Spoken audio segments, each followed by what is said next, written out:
नमस्कार, मैं किरनेश कुमार। कांग्रेस ने बिहार की बची हुई 6 में से 5 लोकसभा सीटों पर अपने उम्मीदवार घोषित कर दी है।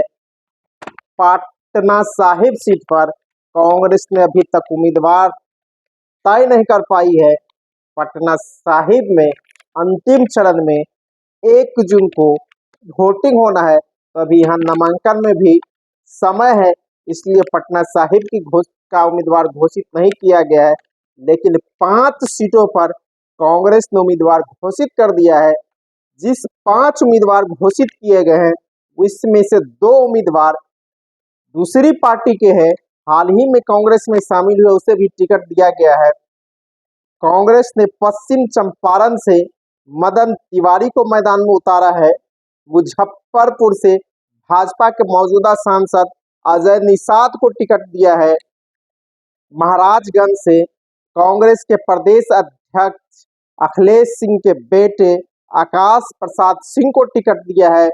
समस्तीपुर सुरक्षित सीट से नीतीश सरकार में सूचना एवं जनसंपर्क मंत्री महेश्वर हजारी के बेटे सन्नी हजारी को टिकट दिया है। सन्नी हजारी कुछ दिन पहले ही कांग्रेस में शामिल हुआ था। और सासाराम सुरक्षित सीट से मनोज कुमार राम को टिकट दिया गया है।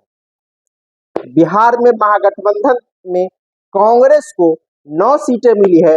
इस 9 में से 3 सीटें दूसरे चरण की है, जहां 26 अप्रैल को वोटिंग होना है। इस सीट पर कांग्रेस पहले ही उम्मीदवार घोषित कर चुकी है।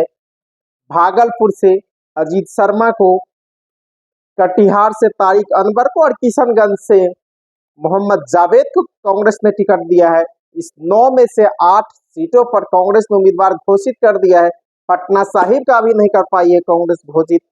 लेकिन समस्तीपुर सुरक्षित सीट पर नीतीश कुमार के 2 मंत्रियों के बेटे और बेटियों के बीच लड़ाई है। लोजपा आर से जहां जदयू के वरिष्ठ नेता और नीतीश कुमार के चहेते मंत्री अशोक चौधरी की बेटी संभवी चौधरी लड़ रही है, तो अब कांग्रेस ने नीतीश सरकार के दूसरे मंत्री महेश्वर हजारी के बेटे सन्नी हजारी को मैदान में उतार दिया है।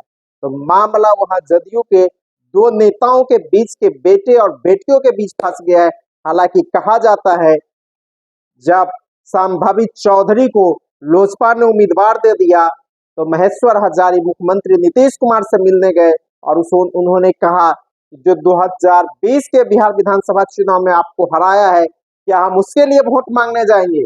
तब नीतीश कुमार ने कहा, जाओ तुम भी अपने बेटे को लड़ा दो। हालांकि चर्चा थी, महेश्वर हजारी खुद अपने लिए पैरवी कर रहे थे, खुद टिकट चाहते थे और लड़ना चाहते थे। लेकिन नीतीश कुमार के कहने पर ही महेश्वर हजारी ने अपना लड़ने का मन बदल लिया और बेटे को टिकट दिला दिया। इस टिकट में दिलाने में राजद सुप्रीमो लालू प्रसाद यादव का बड़ा हाथ कहा जा रहा है, क्योंकि जब नीतीश कुमार को अलग करने में, महागठबंधन से, राजद से अलग करने में अशोक चौधरी का बड़ा हाथ माना जाता है और अशोक चौधरी ने अपनी बेटी का टिकट समस्तीपुर से लोजपा से दिलाया है, तो अशोक चौधरी को सबक सिखाने के लिए लालू प्रसाद यादव ने पूरी फील्डिंग की और महेश्वर हजारी के बेटे को कांग्रेस में शामिल कराया और महेश्वर हजारी को के बेटे को लोकसभा का टिकट दिला दिया। बिहार विधानसभा के उपाध्यक्ष के पद से महेश्वर हजारी से नीतीश कुमार ने इस्तीफा ले लिया था, और जब महेश्वर हजारी को मंत्री बनाया गया, तो सूचना एवं जनसंपर्क मंत्री विभाग दे दिया गया। इससे भी महेश्वर हजारी नाराज चल रहे थे।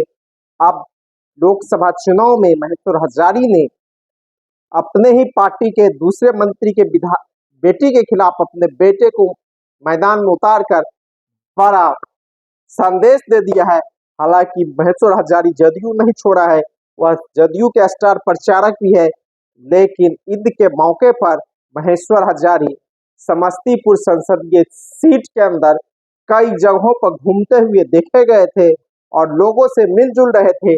कहा जा रहा है कि भीतर ही भीतर महेश्वर हजारी अपने बेटे सन्नी हजारी को मदद करेंगे, तो अशोक चौधरी अपनी बेटी के लिए फील्डिंग कर रहे हैं।